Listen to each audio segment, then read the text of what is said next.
The broadcast is now starting. All attendees are in listen-only mode.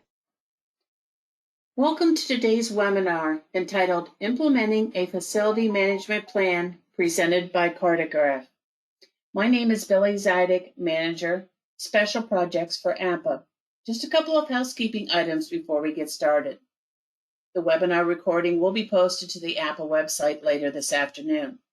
Please visit the APA website for archived webinars that are available to everyone for continuing education credits recognized by local, state, and federal professional entities.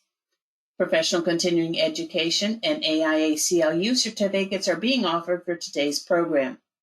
If you are an AIA professional, please send me an email at billie, B-I-L-L-I-E, @apa.org, along with your AIA membership number if you have not done so in the past. Those who indicated they wanted a certificate at registration and meet the requirements will receive certificates later this afternoon. All attendees are in listen-only mode. Please type your questions in the chat box and they will be answered in the order they are received. If we run out of time and we still have questions, responses will be sent directly to the person asking the question by our presenters. If you are just calling in, please make sure to send me an email at billie@apa.org so I can send you a certificate if you would like one. The system only recognizes you if you log in. I will rejoin you for the Q&A session. At this time, it's my pleasure to turn this over to Stu Rich. Stu, take it away. Thanks, Billy. Thank you for the opportunity to visit with the APA membership here, and thank you all for attending this session. Your time is really valuable, and we're grateful that you're willing to spend some of that with us today. We're going to talk today about the challenges of managing facilities, and particularly trying to anticipate and budget for upcoming capital and operational expenses, and how to put together kind of a self-fulfilling cycle to support that process. As Billy mentioned, we have a continuing education credits through AIA offered today.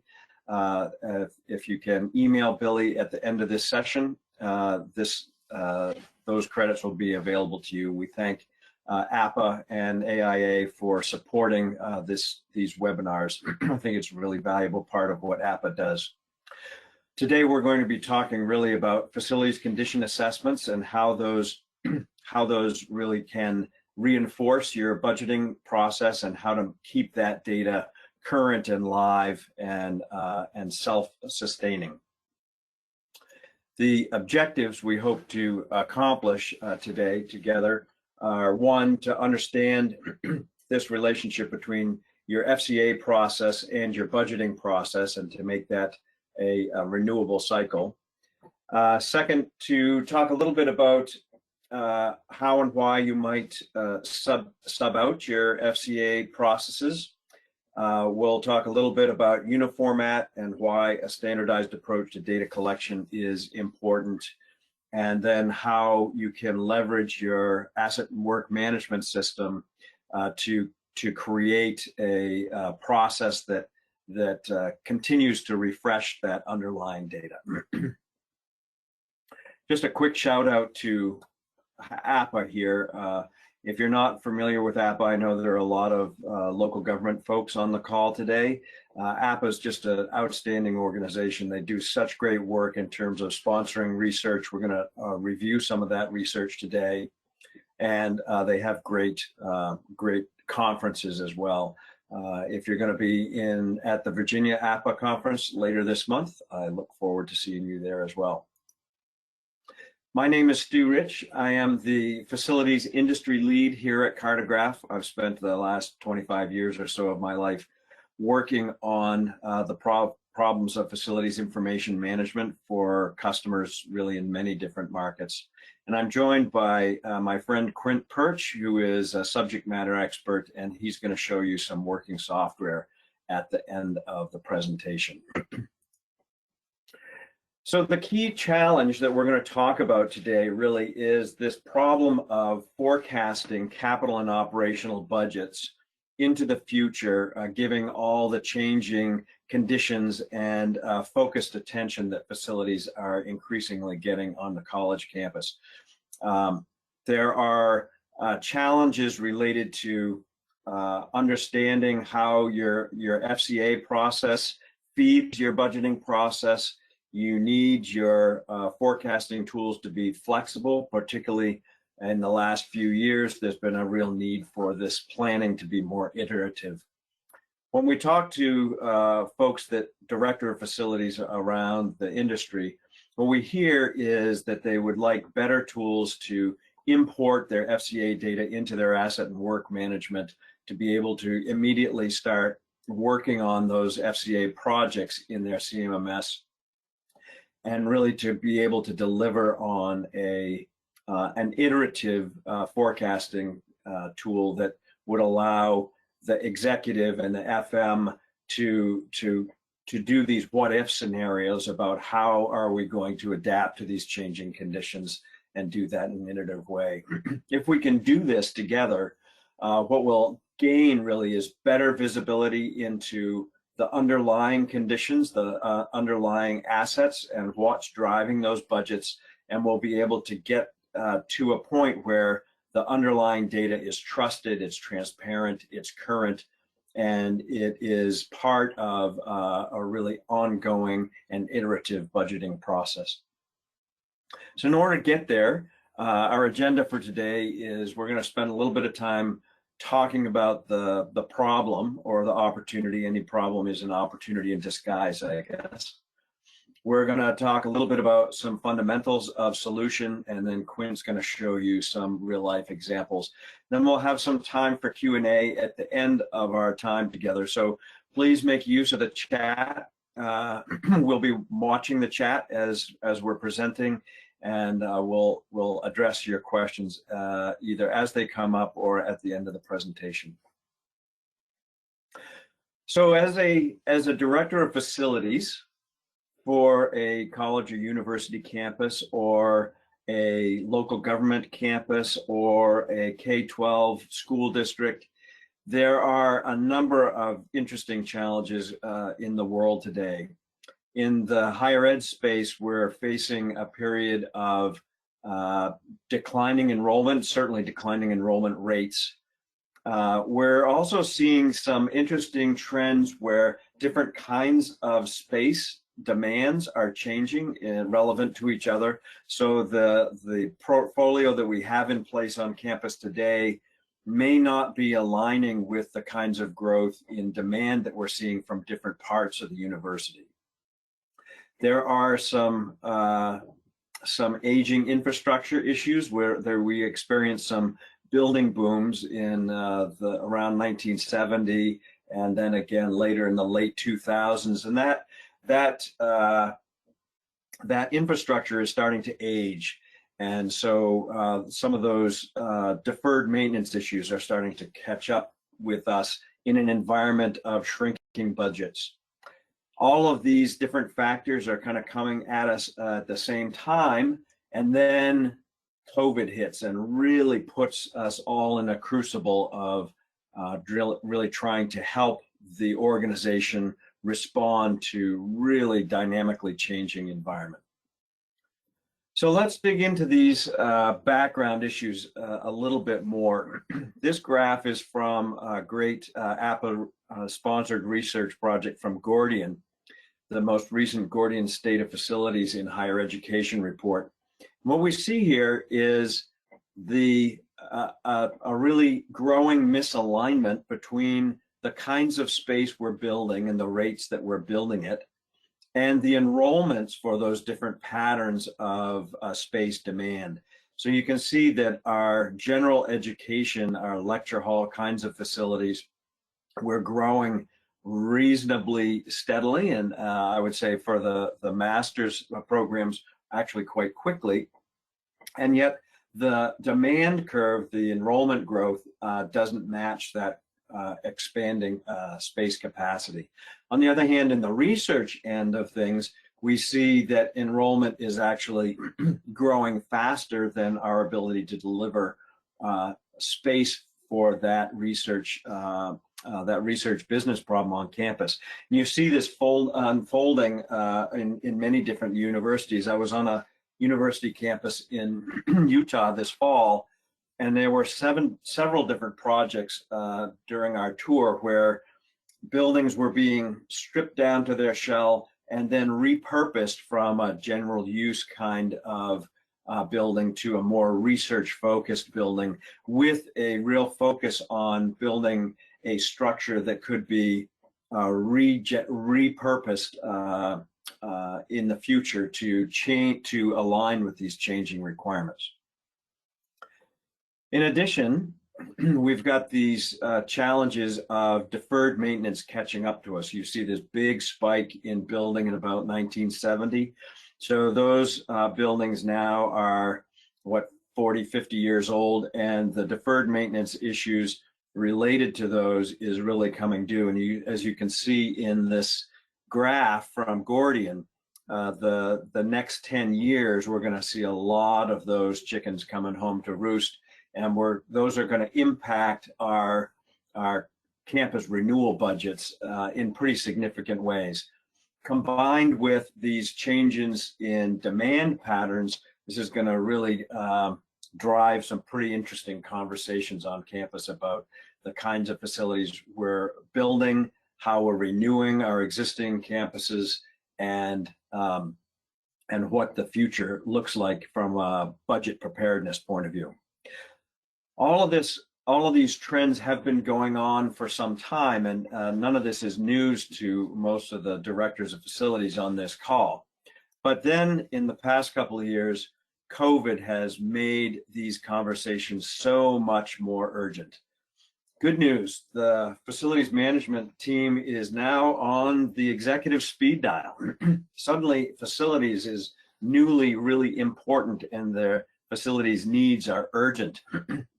Suddenly, the janitorial staff that we were thinking about outsourcing has been recognized as essential workers. They're the only way we could occupy our facilities safely during the COVID epidemic. We've changed our expectations about work patterns. We sent everybody home during the pandemic, and lo and behold, they were actually pretty productive at home. There are now pretty important questions being asked about, do we really need to bring those folks back? What is the most effective work pattern for different kinds of employees? And therefore, what is the demand for space for those different kinds of work on campus? The challenges in terms of being able to answer these kinds of questions puts a renewed focus on data. Those organizations that have good, current, accurate, consistent data about their space portfolio, about the age and condition of their facilities, about their deferred maintenance, those folks that have good information systems and really good solid data are able to support these conversations in a really helpful and useful way. Those organizations that have not invested in good data and good systems are finding themselves in really uncomfortable discussions with the executive team, where they're just really unable to answer the key questions of how we can repurpose our facilities portfolio in a way that is supported by really good documents, good data. This planning process has become ever more iterative. The planning meetings happen really on a weekly basis during the pandemic, as we're trying to figure out, well, okay, this lecture hall that once held 150 people now can hold 35 safely with social distancing. How do we adapt to that? How do we repurpose gymnasiums to lecture halls? How do we build tents outside like the folks at Penn State have done? The need for very flexible, iterative ways to support these data-driven decision processes is ever more urgent in the in the pandemic. And even as the pandemic eases and we're starting to get back to more traditional occupancy patterns, the underlying questions about how we're leveraging our facilities for what kinds of activities persist and will for forever, I think. I don't think we're going back to our original assumptions anytime soon. So as we're trying to support these decisions with consistent data across the portfolio, standards are key. Standards are really important, whether it is standards about how we classify our space by type and use using the FECM standards, whether it's how we are classifying our facilities condition assessments using the Uniformat standard. It's really important that you use consistent standards across your business processes so that all of your campuses are using the same kind of data. You can make decisions across the whole portfolio. Penn State, as an example, has 28 campuses across the state. They need to have consistent data across their portfolio to make good decisions. It also allows you a level of vendor independence. Maybe the folks that are doing your facilities condition assessments in the western part of the state is a different team than the ones that are doing the assessments in Philadelphia. So the data standards can really give you consistency, vendor independence, and consistency not only across your portfolio but across time. Luckily, the data requirement is becoming much more attainable. The technology involved in capturing data has become so much richer, so much quicker to collect, and so much more cost effective in the past 2 to 5 years than we've seen in a very, very long time. There was a time we spent quite a lot of our business collecting data, and the technologies that are available today are just so much better than they were even 5 years ago. In this photograph is a photograph of one of our partners doing data collection in a higher ed facility, actually. And the device he's using is a 360-degree camera that he is walking through the facility with. So he's collecting data at about as fast as he can walk. So your impact on the facility and their team is very low. The richness of the data in terms of being able to collect individual asset locations and information about the assets, floor plans, spherical images, even environmental conditions, including radio frequency coverages, all of that rich data, the cost of that is coming down just really dramatically. So it's an exciting time to be in this opportunity of really building up your capacity for managing information related to your facilities. So let's talk a little bit about the facilities condition assessment process. Traditionally, this has been a process that's conducted every 5 years or so. You'll engage with an engineering firm to come in and do a facilities condition assessment, and that assessment will include a kind of system by system evaluation of each building on campus, a list of deferred maintenance associated with each of those assets, and a list of projects that need to be considered in the period of time covered by the facilities condition assessment. Typically 5 years, might be shorter, might be longer. And then there is also a capital budget that comes out of that facilities condition assessment. And that is delivered to the director of facilities, and the director of facilities will use that to forecast their budget requirements. And then 5 years later, you'll repeat the process. The challenge there, of course, is that As time goes by after the facilities condition assessment is completed, you're doing work against these facilities. That work impacts your remaining deferred maintenance. It impacts your facilities condition index. It impacts your ongoing forecasts. And so within a year or two of that FCA having been completed, the data underlying it has aged to the point where it's increasingly less useful.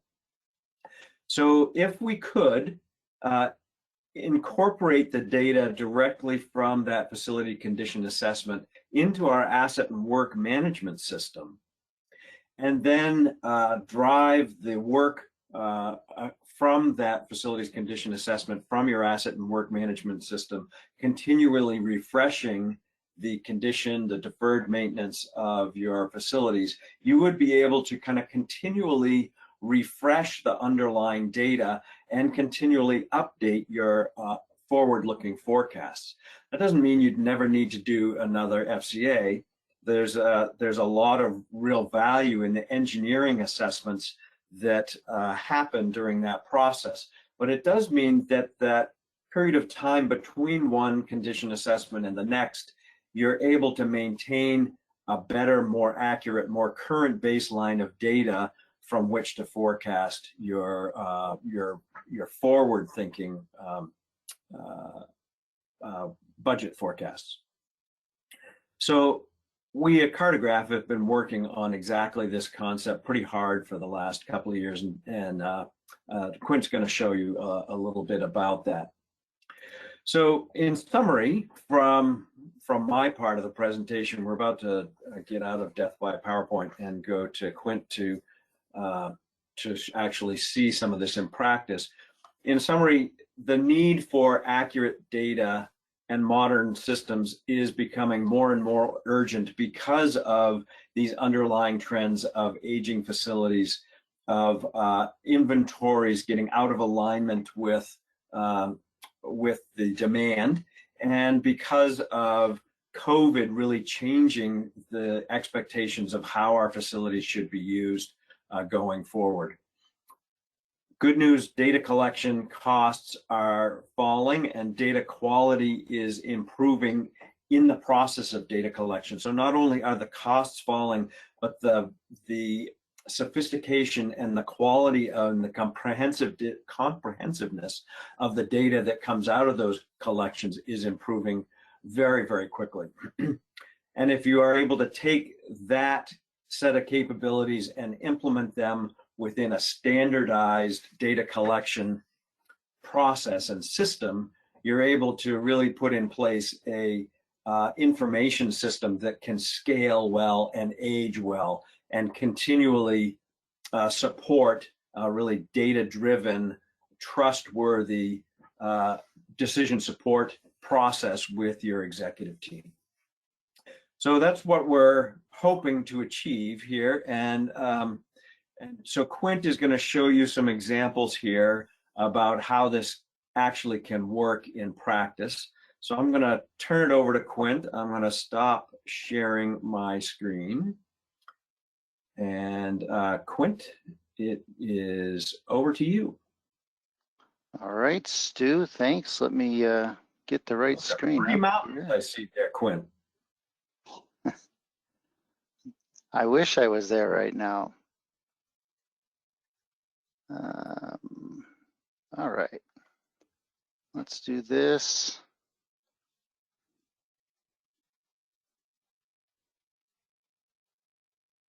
And Stu, can you see my screen? I know you can see me. I'll turn that off. How about this? Do you see Scenario Builder right now? All right, perfect. No, I see administration. Well, I see the administration page. All right, yep. Perfect.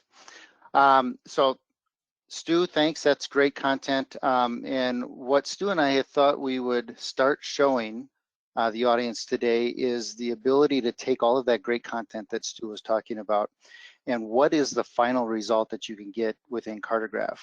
And as Stu mentioned, I'm in the administration page of Cartograph, and here's where you can find a lot of rich content. We're going to spend a little bit of time on two specific things here in our admin section. The first of which is Cartograph's budgetary analysis tool. It's called Scenario Builder. And Scenario Builder is going to allow you as users or organizations to create what if scenarios. And those scenarios can be different flavors. We're going to take a look at two of those today. One of those could be a budget limitation scenario. And since we're talking about facilities and components within facilities, we're going to look at some of our HVAC units across all of our campuses or all of our locations. And this budget limitation gives you as a user the ability to establish your own length of time. How much money do you have over that, in this case, 5-year time frame? And the system then, based on criteria that you enter or from some of those studies that have come in, will recommend where the best place is to spend the money, when to spend that money, and on what specific assets, in this case, HVAC units, should we be spending that money on. So as we look at some of this information across the top, $460,000 budget over 5 years, it's going to recommend we spend all but roughly $47,000. It's going to recommend 341 unique activities across 80 different HVAC units that we have established in this particular budget. I should say I can build filters so I can look at either all of my HVAC units, or I can exclude certain HVAC units in this case that I don't want to participate in this scenario. The value of this tool is that not only can we run this against facility-related assets, HVAC units, elevators, escalators, boilers, etc., but these can be also applied towards other assets outside of your buildings, your water, your sewer, your storm, your transportation infrastructure. So for organizations that want to truly manage all of their assets and start to do long-term budgetary planning, this is the tool for you. So out of this $413,000, the system is telling us we're going to spend, a couple of things to pay attention to.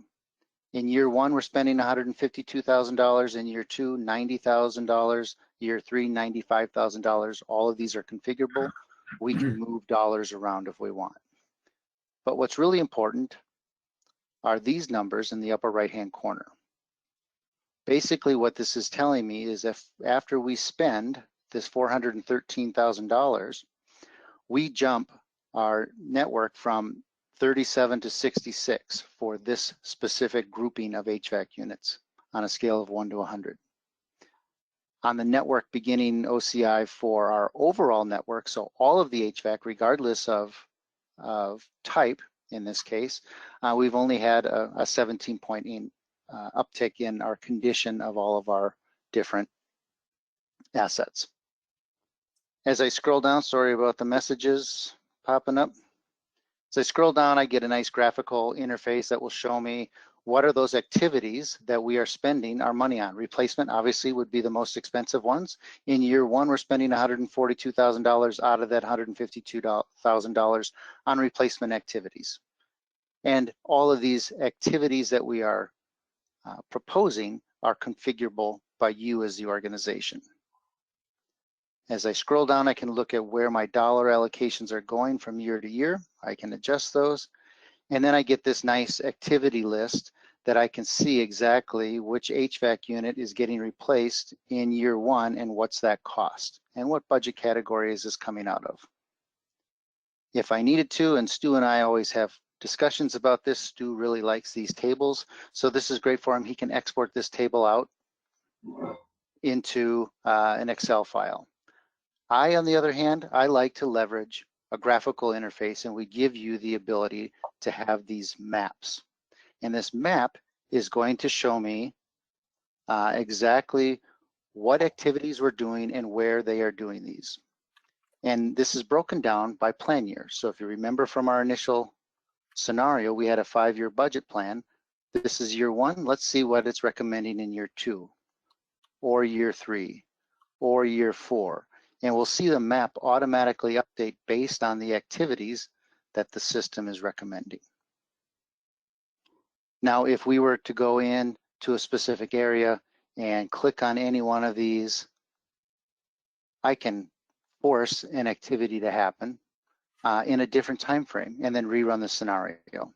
And it happens within seconds. So these scenarios that we can run, you can really start to play around with these different scenarios to get the true work plan that you want to establish. So if we go back, take a look at this 5-year budget cycle, let's take a look at a different one. This is an OCI target, an OCI or overall condition index. Not only can we put budget limitation parameters on, but let's say our board or the trustees are saying we need to get all of our HVAC units or all of our roofs or all of this type of asset up to a certain target. In this case, my target on a scale of 1 to 100 is 90.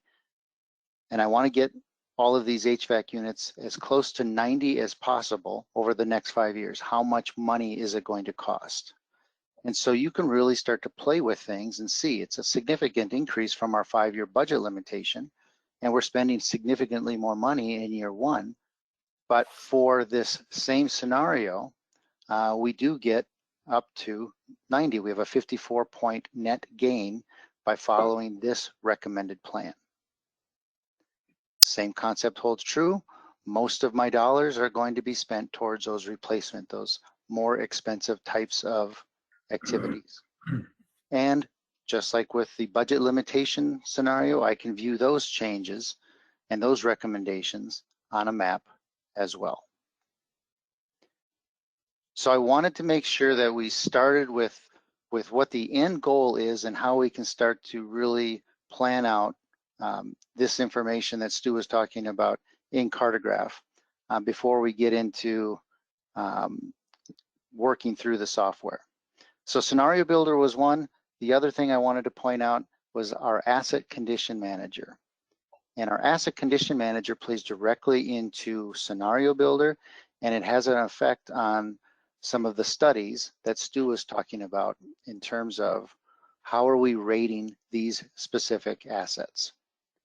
So I'm looking at HVAC units. I have some condition categories that I want my inspectors, whether those are internal or external inspectors, to go out and take a look at our HVAC units. These are all configurable, and we can establish weights for these different categories. Within these categories, I can have subcomponents, maybe check boxes. I want Stu, the inspector, to make sure he replaced the filter, he checked the belts, etc. All of these condition categories then have index mappings and then impacts. Impacts in the Cartograph world are those activities that affect the overall health of that asset.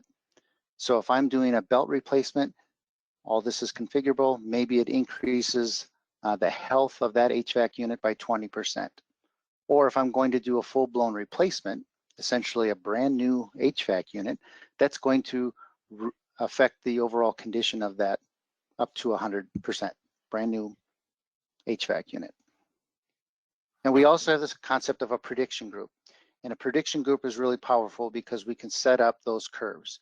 At the city of Carterville, for example, our HVAC units have a 25-year life cycle, and we can start to map these out. So if we don't do anything to an HVAC unit for another year, it's automatically going to start to fall somewhere along this curve. The value of this is that I can set up for the same asset type, HVAC units, multiple curves based on the type or some other attribute that you may be tracking. In this case, all of our ventilators that we may have in the city of Carterville have a 10-year life cycle, and it's a straight line curve. So you do have the ability to modify and update these points. So the system can start to tell you what's the overall health of these things that we're looking at. Now, as we get into the actual, if I understand what you just showed there, as a asset ages over time, its condition will naturally fall. But if I'm doing active maintenance against that, those activities will adjust where that asset might be on its performance curve. Is that right? Did I see that right? You got that right, Stu. That's perfect. If you think about it, think about taking your car in for an oil change. It's going to help keep your car running longer. It's the same concept for all of our assets that we're tracking. Cartograph does a great job of automatically telling you where this thing is in its given life cycle. And so that fundamental data drives what we just saw in Scenario Builder, anticipating which kinds of activities impact the condition of an asset over time is what's driving the recommendations from Scenario Builder, correct? That is correct. Perfect. Good question, Stu. All right, so now let's talk about assets as a whole. And this is really exciting because Cartograph handles assets, in particular facility-related assets, really uniquely, and it's really a great way to view assets. So we happen to be looking at our admin City Hall building, as highlighted in this magenta color. We've got some attribute information that is automatically updated. Both Stu and I really like this automated process. So this building has 41 years and 1 month of estimated remaining life. If we come back 5 years from now, we haven't done anything to this building, to Stu's point, the estimated remaining life is going to be significantly less than this 41 years and 1 month. We also have a facility condition index that's been generated. We're going to talk about that. And how much money have we spent on this building in terms of normal operations and maintenance so far today, or as of today. We have attributes, so we have all kinds of different attributes. Everything we're looking at here is completely configurable. So if there are specific pieces of information that you want to look at, those can all be entered here. Any inspections, if I'm going out to do an inspection and I want to rate something about this building, I can see all of my historic inspections, just as I can see my historic tasks or activities. And they're all color coded based on the work status. The purple are representing completed tasks, and I have a planned task that's scheduled for today to go and do an inspection on this building. But we also have this assessments, or these FCA, FCI assessments that Stu was talking about. And this is that great standardized methodology for going out and taking a look at all of the different components or pieces of this building. And we can see the assessments. I've got 39 different asset types that have had assessments, maybe by one of our partners. And I can filter this information if I only wanted to look at the asset types that are equal to HVAC equipment. That will filter this child record set. And I can easily see these two different HVAC units on the roof of our building.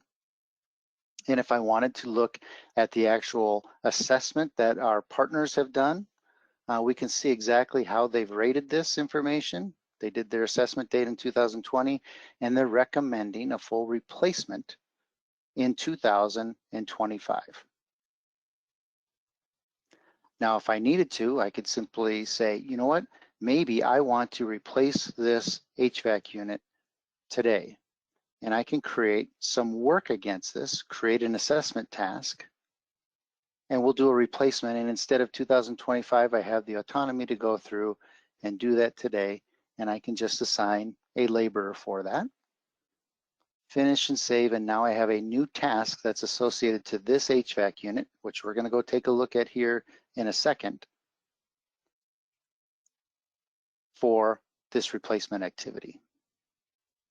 Now, a couple of ways I can look at this HVAC unit. I can simply hit this hyperlink, or I can look at the components. What are the other assets that make up this particular building? I can go floor by floor if I want. I can view the different layers that are showing up in a layer view, or I can look at these things from a tree view. I can even go to the roof and take a look at HVAC number 5. HVAC number 5. And it shows me I only have 1 month of estimated remaining life, so it's a good thing that we created our replacement activity.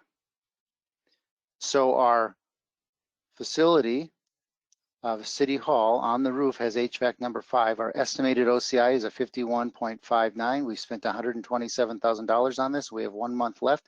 Here's the location of the HVAC unit. And just like The overall building, I can track all kinds of different attributes for that particular HVAC unit. I can look at my inspections that we've performed for that HVAC unit and my tasks, including the replacement that we just scheduled for today. And for all of those unique components, I can see the exact same assessment that we looked at specifically for that HVAC unit that our FCA partners have gone in and done. Now, what I want you to pay attention to, those replacement. Remember, we talked about those impacts and how they can positively impact the health of that particular asset. We're at this 51.59 estimated overall condition index, 1 month left. If I go to this replacement task and I enter some resources, maybe I want to track how many hours Quint was involved doing something with this replacement. Maybe we needed to add a general contractor. And then we can put in costs. And let's say it was $20,000. Save those changes, complete that task. A couple of things happen. One, I have a true cost between labor, any equipment or material that I may have used, and incidental costs, the cost of the HVAC unit for that particular activity. But if I hit my back button, look what happened to my HVAC unit. My estimated OCI went from that 51.5 to 100. I now have 16 years and 10 months left of estimated remaining life, and the total cost has went up to $147,000, up from $127,000. So very quickly, we can look and update some of that information from the FCA perspective. And we can see that now this HVAC unit where we had a work needed status has now been completed. So all of the information that we're talking about is tied in to the work activities that we're doing. If I'm paying attention right, Quint, your facilities condition index dropped as well, right? Because the deferred maintenance dropped, and so it all ties back together, yeah? Yeah, exactly. So we were at 17.5 or something similar to that. Now we're at 15.69. So what does this information look like? So this assessment, let's take a look. And Stu, I'm going to drag a new screen up here. Can you see my Excel sheet? Yes, sir. All right, so here's a raw data file that we have received from one of our partners that has gone out and done that assessment. And as Stu was talking about, this is all laid out on that standard format that's consistent across the board, regardless of who's doing that inspection. And we can import that information into Cartograph, and that's what populates this assessment and then helps drive that future work. So what does this do for us? Let's finish where we started. Let's go back out to Scenario Builder, and let's take a look at that long-term work plan. And let's rerun our scenario, see if anything changes, just to give you a sense of how fast these scenarios can be run, because we've done some work. Changes a little bit, but if we go back to our map and take a look at that HVAC unit, we can look at the history of this, and here's our replacement showing up in the history of everything that we've ever done for this particular HVAC unit. So everything ties in from the asset collection to the assessments, to the work created, to the work completion, and then updating those long-term budget plans. With that, Stu, I'm going to turn it back over to you. All righty, thanks, Quint. I appreciate that. A couple of things that you might have noticed when Quint's time on the screen was there. You might have noticed that there's a map behind every screen that he showed. So all of the data that you are seeing in Cartograph, whoops, sorry, is georeferenced. So it's all part of a georeference solution. The other thing you may have noticed is that Quint went from one floor to another within his interface there. So you can locate any one of your assets directly to the floor plan. And that floor plan, because it's all GIS data, knows where it is on the face of the earth. So if you're a university that has good CAD floor plans that you're maintaining to support your space planning group, your campus planning group, that data can be immediately leveraged into Cartograph for the purposes of ongoing operations and maintenance, asset inventory, that sort of thing. The main part of our presentation is completed at this time, but we'd love to be able to answer any questions you might have. Please add them to the chat window, and we'll address them as they come in. While we're waiting for you to post any questions you might have, a word or so about collecting facilities condition assessment data. I mentioned that in some cases, and Quint mentioned that it's very, very common for a facilities condition assessment to be done by an outside engineering firm. There are a number of reasons for this. One is that you have a specific set of engineering expertise available to you from an outside engineering firm, and so they bring together and bring to the team a set of engineering certifications that you may not have on staff. Another is that they do this facilities condition assessment business process as their core business. So they've done hundreds of these as part of their corporate experience. So they understand how to do it quickly. They understand the various patterns that they're going to encounter in the field. And so they bring a level of experience. They also bring a level of scale in that they can probably bring 6 or 8 or a dozen engineers to your campus and do your facilities condition assessment very quickly, whereas it may be more difficult for you to make those resources available from your own staff in a timely manner. So for those reasons, you often see the facilities condition assessments done by outside engineering firms, and we have a number of partners that do this for our customers. That said, from a technology point of view, if you have the resources on staff, maybe you want to do your own facilities condition assessments, and that's certainly something that we support in Cartograph. We have a really terrific mobile set of capabilities that is really designed primarily for your mobile workforce to be capturing data as they're doing their work. But you can also do your inspections and your facilities condition assessments yourself if you wish to do that. So I'm not seeing any questions come in through the chat. Stu, I have lots of questions for you. Okay, great. First question, what is the national average cost per square foot for deferred maintenance?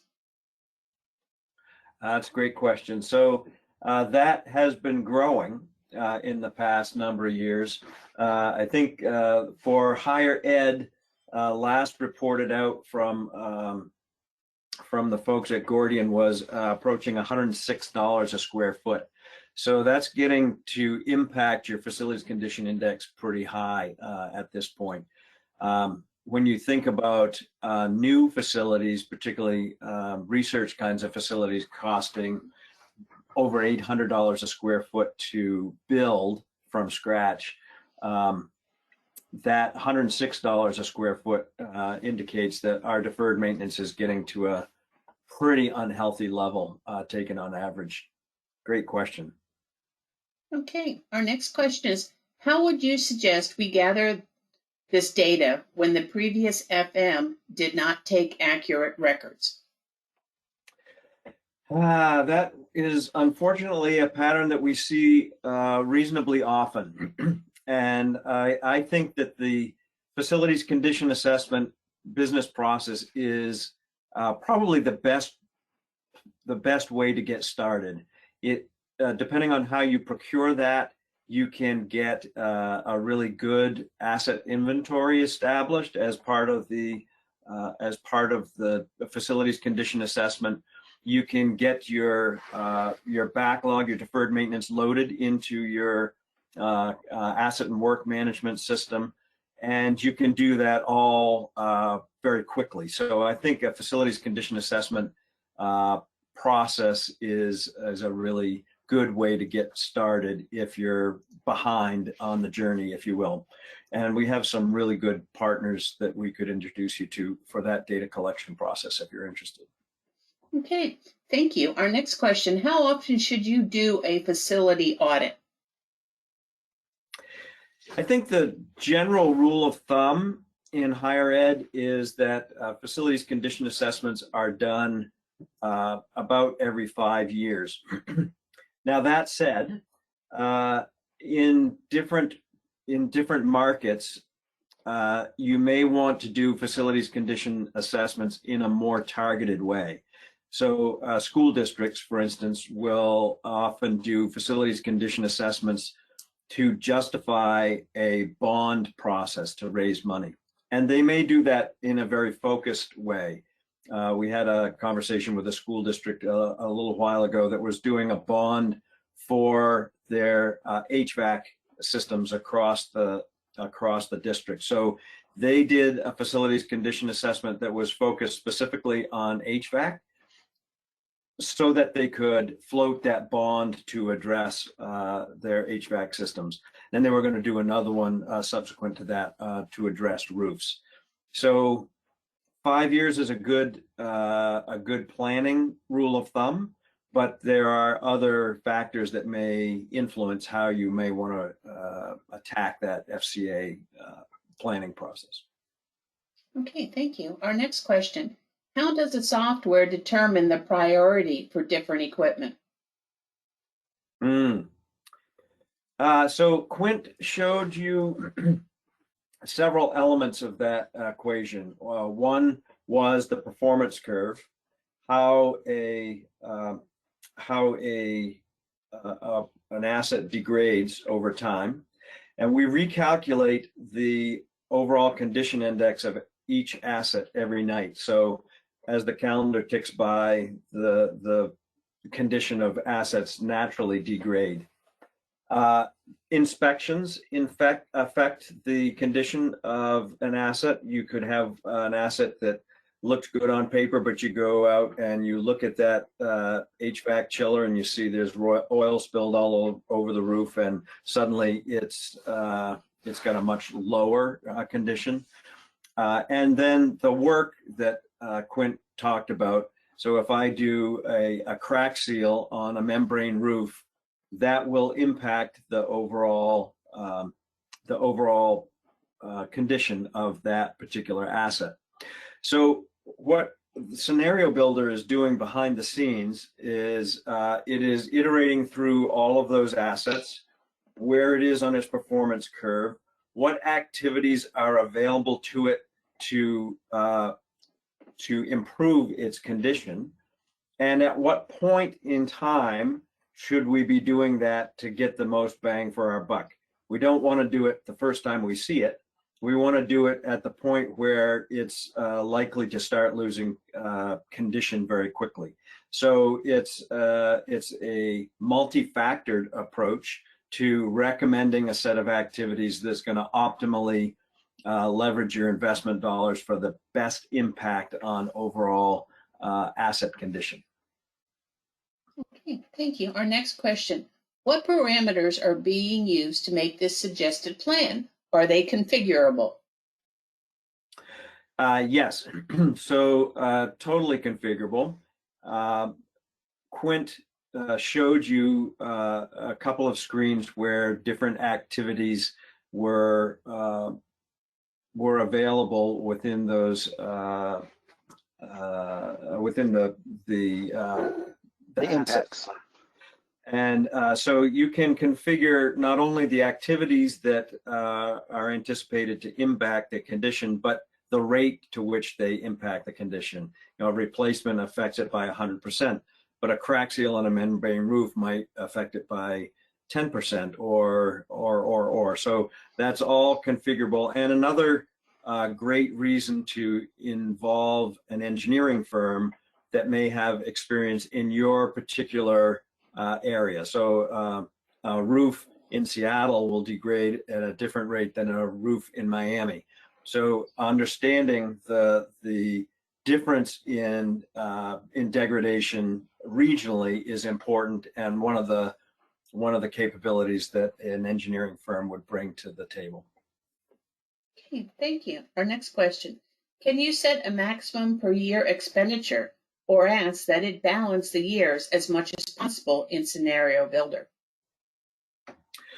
That's a great question. I'm going to look at my friend Quint to answer that one. I should have left my camera off. You would have kept, you were on a roll, Stu. Yes, the answer to your question is yes. Can you set a max per year? You can set a max for the 5 years, and then you can say, I only want 100,000 in year 1, 120 in year 2, 130 in year 3. You do have the ability then to, if you choose to, can we push budget surpluses from year 1 into year 2 and still use those if your organization allows that? Another variation on that theme is that you can include multiple budget lines. Quint mentioned this briefly in his part of the presentation, but you may have one line for certain kinds of activities and another one that covers other activities. So depending on how you configure those activities, you can have multiple budget lines with various levels of investment associated with each scenario. Okay, thank you. Our next question. Where do you ascertain your cost for various systems? RS means? We don't today have an Automagic integration with RS means. That's something that we rely on our partners to provide, is the expertise, again, of regional variations in costs. Now, that said, once those costs are configured into the system as an expected cost for an activity or a material, the system will learn from the pattern that you're experiencing to improve its prediction. So if we have a belt replacement task that we're expecting when we configure to cost $150 each time we do it, and over time we see, the system sees that it's really taking only $125 to do that task, the system will learn from that expected versus actual performance, and it'll adjust the forward-looking prediction. I just want to let everybody know we have more questions than we're going to be able to get to in our time allotted, but either Quint or Stu will reach out to you to answer the questions that we don't get to. So our next question is, can you port the data tables between CMMS and FCA in order to have the two independent systems in sync? Yes, is the simple answer to the question. The process of moving data from FCA into the CMMS is already plumbed up. That's already done. Getting that data out into an FCA format is also a pretty straightforward process. It really would it would just require an understanding of what format was necessary on the output end. You know, is it a spreadsheet? Is it a database table? What is needed there? Okay, thank you. We have time for a couple more questions. If an organization does not have all the elements in place to perform a modern FCA, where is the best starting point to get there? Well, the great news there is that you don't have to be anywhere to start with an FCA. You can start with absolutely zero, and an FCA will get you started, because your vendor, your partner, your engineering firm will have the structure. They'll bring the structure to the table in the form of that uniformat standard. And you essentially have a conversation with that vendor to say, okay, here's what I can afford. Here's my portfolio. Here's what I can afford. And here's the priorities I have for the kinds of information I want you to collect. That priority might be based on priority of facilities. These facilities are more important to me than those. It might be based on types of systems, like the school district example that I showed earlier or talked about earlier. But the simple answer is you don't have to be anywhere to get started. You can start right where you are, Okay, no matter thank where. you. Thank you. We have time for one more question. When the HVAC was replaced, why did the facility OCI go down? Great question. Thank you. Okay, so overall condition index, OCI, is a 100-based index. 100 is perfect, 0 is trash. Facilities condition index is a 0-based index. So facilities condition index is the total value of the facility. And then you take your deferred maintenance and you divide it by the total value of the facility. So if I have a $100 facility and I have $10 of deferred maintenance, my facilities condition index is 10. And you are looking for something under 5, honestly. If it gets to 10, you're starting to ask questions about the facility. OCI, on the other hand, you're looking for closer to 100. Depending on the asset, you may be able to get as low as 70, but you're probably looking for something north of that. So the indexes are calculated differently, and that's why you see when Quint completed that task, the OCI went up and the FCI went down. And that's correct, but it is a little confusing. Okay, well, thank you. I'd like to thank Stu and Quint for this valuable information, and to our attendees, thank you so much for taking time out of your busy schedule to be with us today. So until next time, be safe, stay healthy, and be kind to one another. Thank you so much. Thanks all.